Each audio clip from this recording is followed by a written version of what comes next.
Nós, mulheres e não brancas, fomos faladas, definidas e classificadas por um sistema ideológico de dominação que nos infantiliza. Ao nos impor um lugar inferior no interior da sua hierarquia, apoiadas nas nossas condições biológicas de sexo e raça, suprime nossa humanidade, justamente porque nos nega o direito de sermos sujeitos, não só do nosso próprio discurso, como da nossa própria história. É desnecessário dizer que, com todas essas características, estamos nos referindo ao sistema patriarcal racista. Lélia Gonzalez.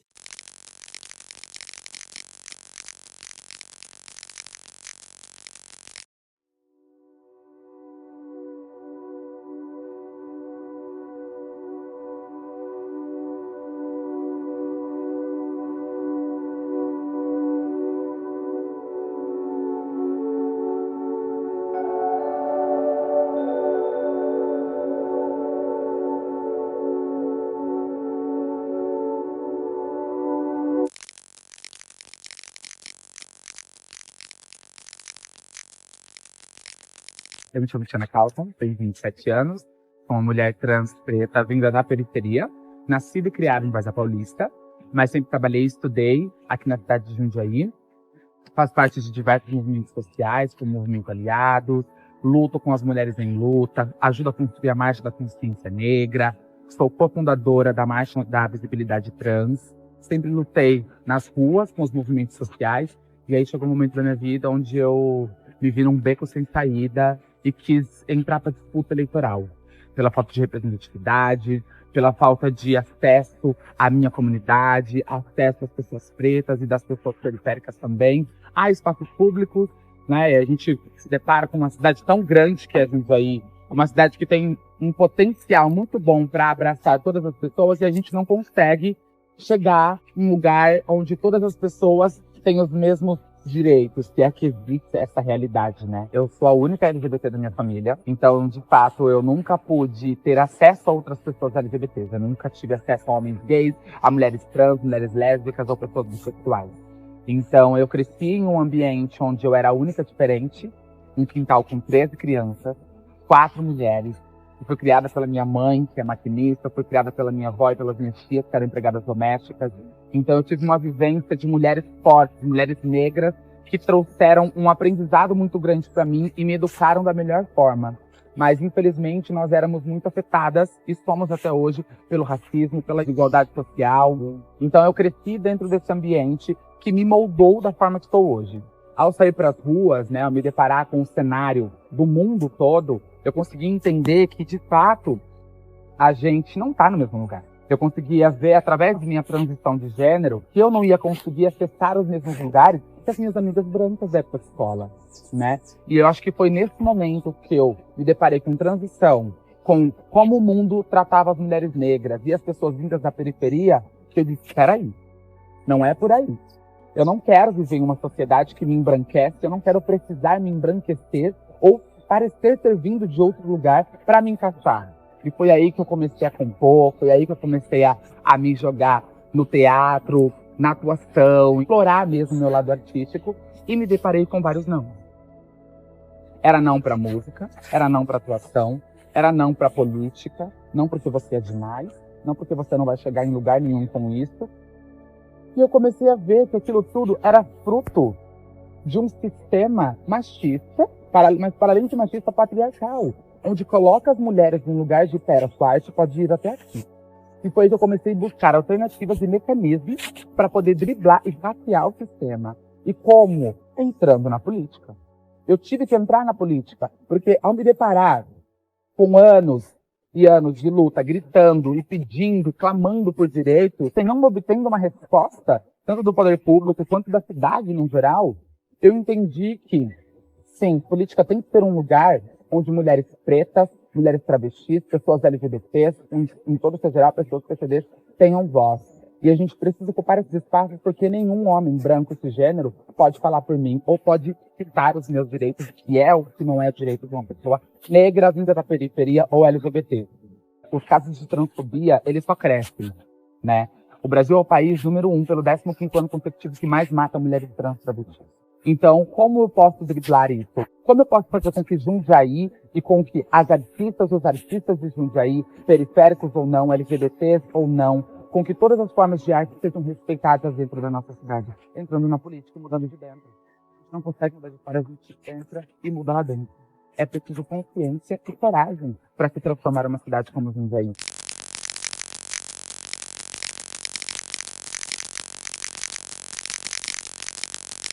Meu nome é Melina, eu atualmente estou na coordenação da Casa de Passagem, minha formação é terapia ocupacional. Iniciei aqui em 2016 na área social. A instituição faz acolhimento de público em situação de rua, tanto homens quanto mulheres. A instituição já está aí desde 1965, estamos com 59 anos de atuação aqui no município e sempre atendendo esse público. A demanda feminina ela é menor, mas temos sim o público feminino que é olhado aqui com muita atenção, e o público de mulheres trans também, que a gente acolhe como público feminino também.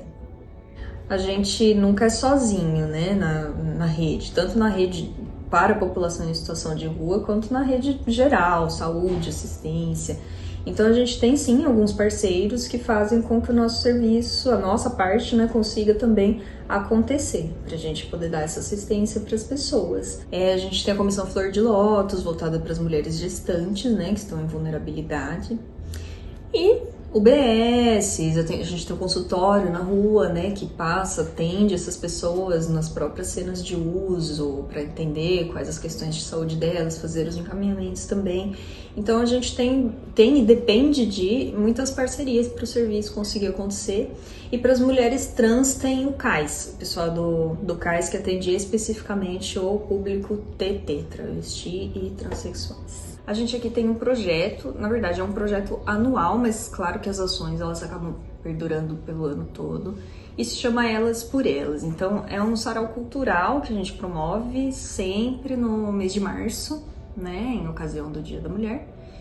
E nesse dia a gente procura que elas exponham suas artes, né, que cada uma traga seus talentos, e também trazer mulheres de fora para que elas tenham acesso, porque querendo ou não, o público vulnerável é um público que não consegue ter facilidade de acesso em lugar nenhum, muito menos ainda em lugares culturais, que, né, acaba sendo um privilégio, né, por assim dizer.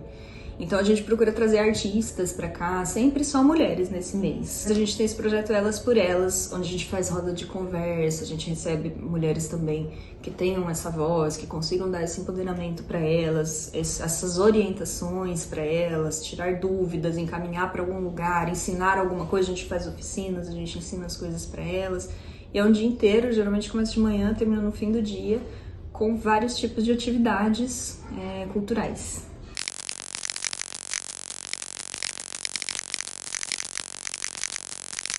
Me chamo Sandro Fortes, sou ativista pelos direitos humanos e cidadania, tenho 52 anos, sou delegada federal da saúde da mulher, sou delegada da Defensoria Pública no estado de São Paulo, sou atual presidenta CEO do CAIS Jundiaí. Eu idealizei e projetei no intuito de centralizar todas as demandas da população TT. Então a gente abrevia para não ficar toda hora falando travestis e transexuais, TTs, tá?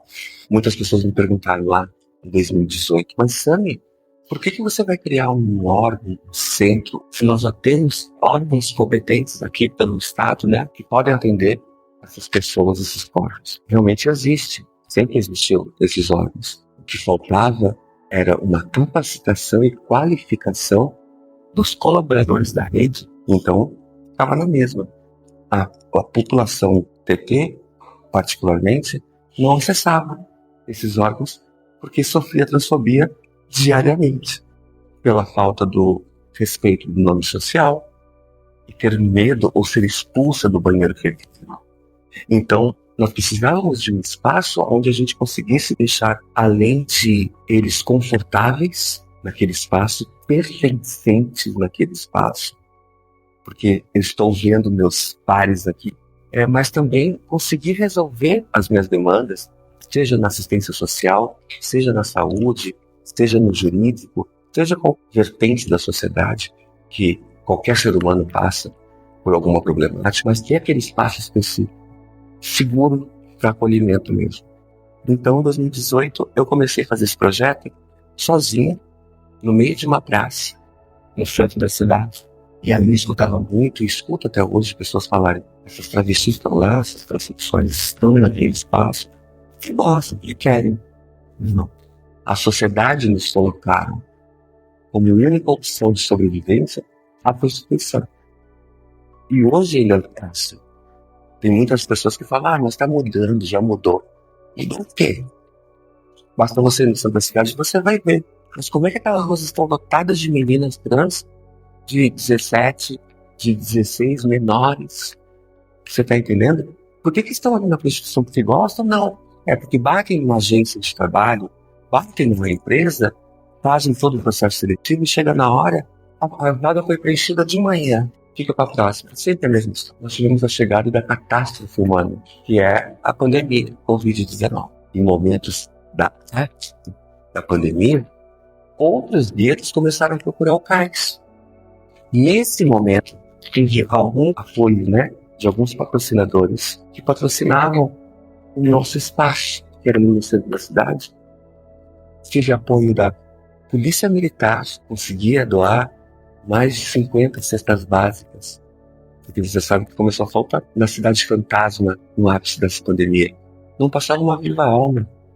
Nós tivemos violência, corpos trans, e em menos de um mês nós tivemos 12 ataques transfóbicos em 2020, em menos de um mês, porque elas ficavam sozinhas naquelas ruas, segurança pública nem passava, não passava nem carro. Aí os outros guetos começaram a entender que aquele pequeno órgão conseguia fazer para elas, que eram as mais invisibilizadas da sociedade. Será que não conseguiam fazer para eles? Aí veio periféricos, aí veio refugiados, aí nós chegamos até uma aldeia indígena próxima aqui de Jundiaí. Então eu comecei a pegar vários relatos, eu abracei, eu acolhi, junto com 4 pessoas da minha equipe. A coisa cresceu tanto que eu falei assim: gente, e agora? Virou uma salada de fruta, muita gente, são muitos corpos, e eu não posso perder o principal intuito do país, que é travestis transexuais. Do nada começou a aparecer voluntário, muito voluntário. Profissionais mesmo, sabe? Gostaram do que estavam vendo, acreditaram no projeto, no meu sonho. E aí eu falei: opa, peraí, vamos fazer diferente então agora. Vamos então criar núcleos. Nós trabalhamos com 11 núcleos. Nós criamos o primeiro cursinho popular exclusivamente para pessoas PTs.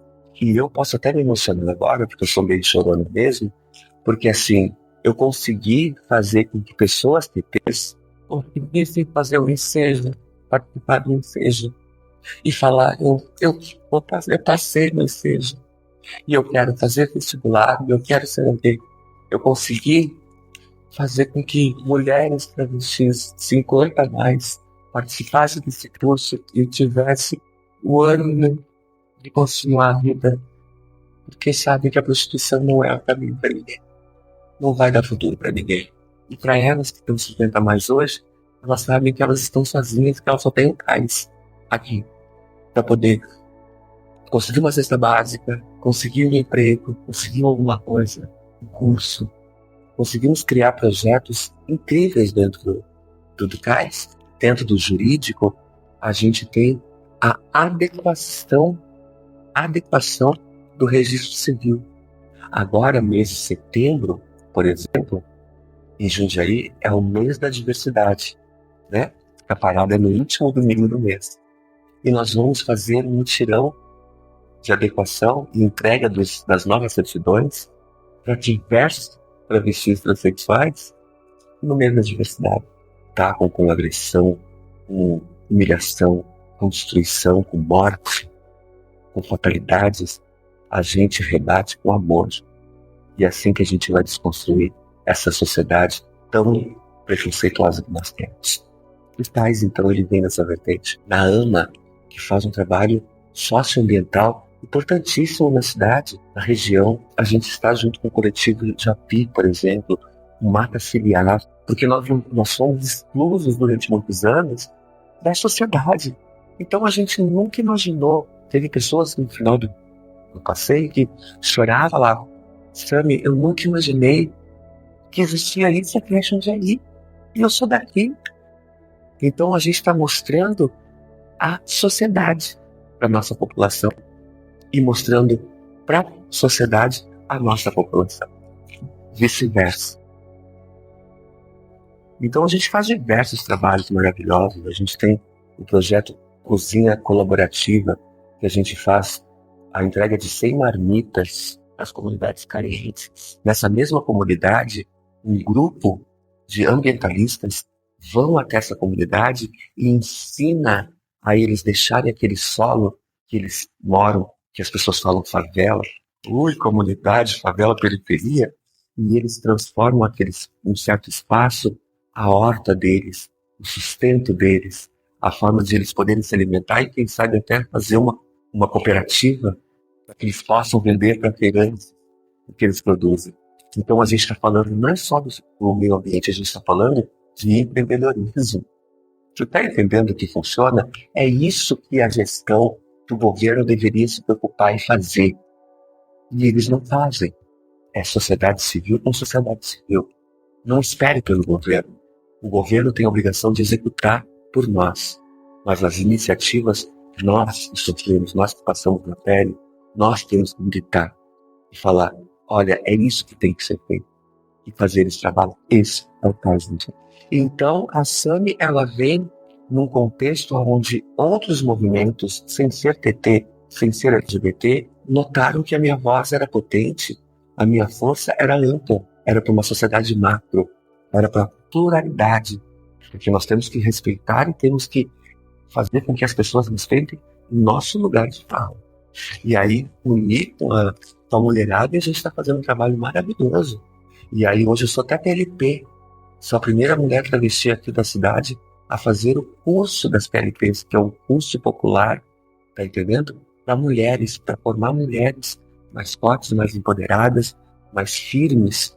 Vamos empoderar mulheres negras, porque dentro da pirâmide social você sabe que existe no topo da pirâmide o homem branco, né? Em seguida desce a mulher branca, depois vem o homem negro e nós, mulheres pretas, estamos na margem, na base dessa pirâmide social. Mulheres pretas, mulheres PCDs, as Marcelas, que as mulheres 50 a mais sofrem, que é o etarismo. Nós vamos empoderar essas mulheres, o meu trabalho, a minha militância, que eu estou fazendo a minha parte. E você? A missão aqui da instituição é despertar a esperança no coração das pessoas que estão em vulnerabilidade. E a gente procura se pautar sempre em cima disso em todas as ações que a gente faz. E eu citei aqui para vocês um evento que a gente faz, o Elas por Elas, né? E nesse sarau a gente costuma decorar a casa inteira com cartazes, com mensagens, né? E o nosso gerente, ele quer muito que a gente siga essa missão que eu citei, né? E entre os nossos cartazes tinha muita coisa sobre violência. E ele chegou para mim e falou isso, né? Ele falou, você não acha que a gente deveria, né, voltar o foco para esperança, né, para coisas boas e tudo mais? E aí a gente entrou numa discussão nessa situação, porque eu falei para ele, um dos cartazes que a gente colocou na parede é de uma usuária nossa, que morreu queimada na Anhanguera, e foi uma notícia que se espalhou, toda a cidade ficou sabendo, porque precisou identificar o corpo, e quando identificou, era a nossa usuária, era a Dani. Então, assim, e quem a matou, né? Foi um usuário nosso também. Então, a gente deixa esses cartazes espalhados para conscientizar não só as mulheres, para conscientizar os homens, né? Também a respeito do nosso direito de viver, né? Então, eu acho que, assim, quando vocês me perguntam se eu tenho algo a lembrar, alguma pauta importante para falar sobre isso, eu lembro muito disso, da Dani, que perdeu a vida de uma maneira bem estúpida. E torcer para que a gente consiga viver a nossa vida, levar a nossa vida na paz, com direitos iguais. E eu acho que é isso.